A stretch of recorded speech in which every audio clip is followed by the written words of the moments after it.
welcome to this episode of Kennedy Saves the World. We get to talk about the royals because the crown is back and we're talking crap. All right, there is a new biographer, not new, guys, just a buckle polisher for Prince Harry and that ding-dong Duchess of Montecito, Meghan Markle, who is such a boring, manipulative hack of a person.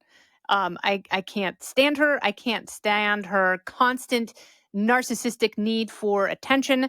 And now she has this guy who was a working member of the press who would cover Meghan's engagement.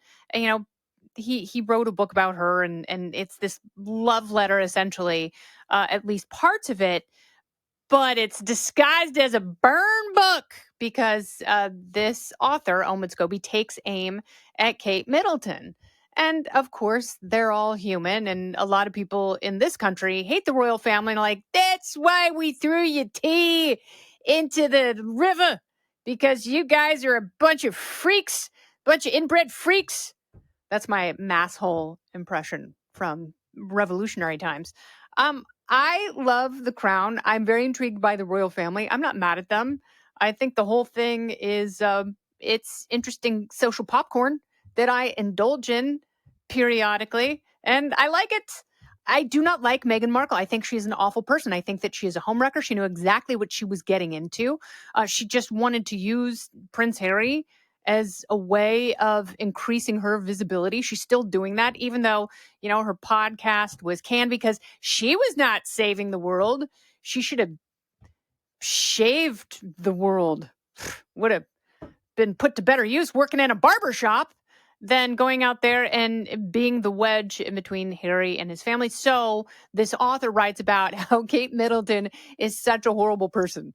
So he is doing Harry and Meghan's bidding. And Meghan was like, oh my God, Omid, do you think you could write a chapter about how horrible Kate is? Because people say mean things about me and I want to be governor of California and maybe a senator and probably president one day.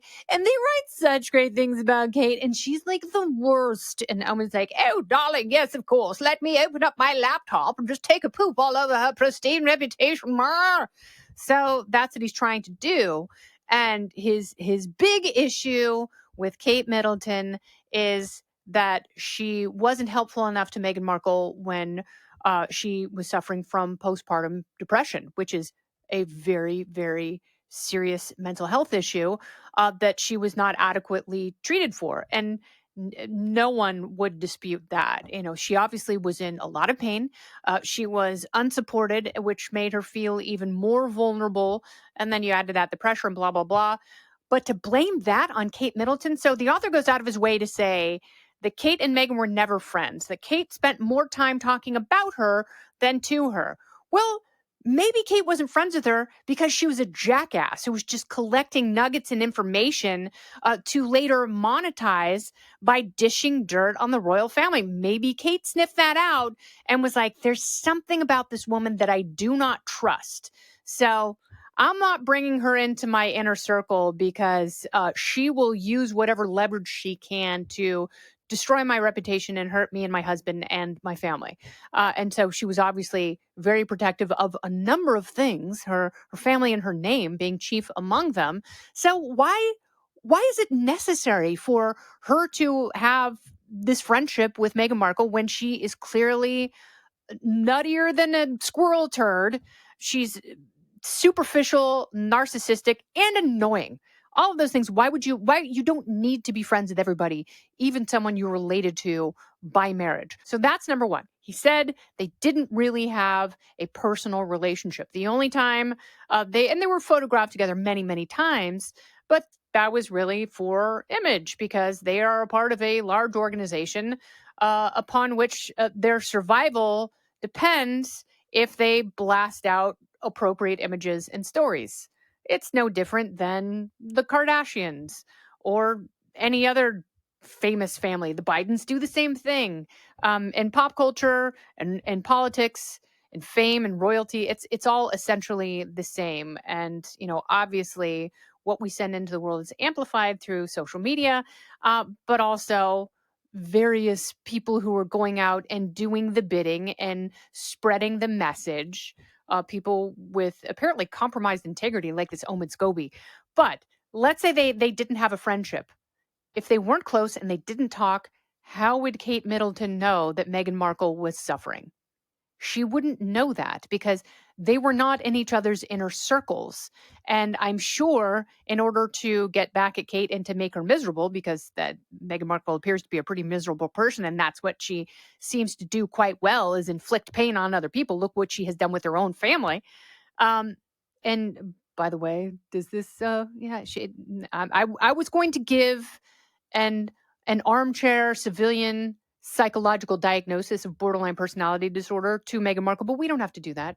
I've never treated her. She's never been in my practice. She's never been in my office. Anyhow, she was not in anyone's office. She was not in anyone's practice. But the thing that is never pointed out, which I think is the most important here, Harry is like, oh, my mom couldn't get therapy. His mom was in therapy from the time she was a late teenager until she died. So she was in therapy. She had a lot of psychological counseling. Some of it didn't work. Sometimes she was misdiagnosed. Whatever the case may be, she had access to care. Harry and William had a psychological foundation to improve the mental health and well-being of their country called Heads Together. So you would think if that is your organization that is all about improving mental health and diagnosing mental illness, you might think that perhaps young Gingerballs has, I don't know, a psychologist in his phone whom he could call and say, bro, my wife is suffering right now. I need help, and we got to do this on the low. You don't think that someone who is employed by this organization would help Harry out? How far up his own ass did he shove his own head?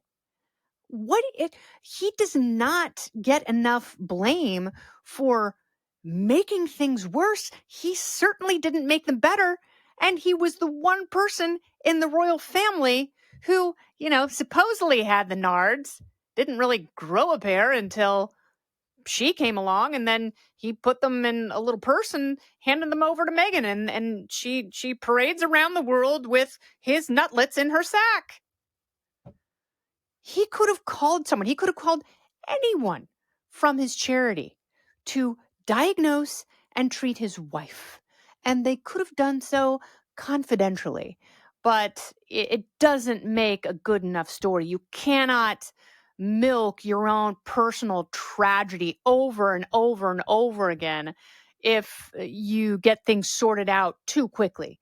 You can't write that 50th chapter in your book that just takes a blowtorch to your entire family and their collective reputation.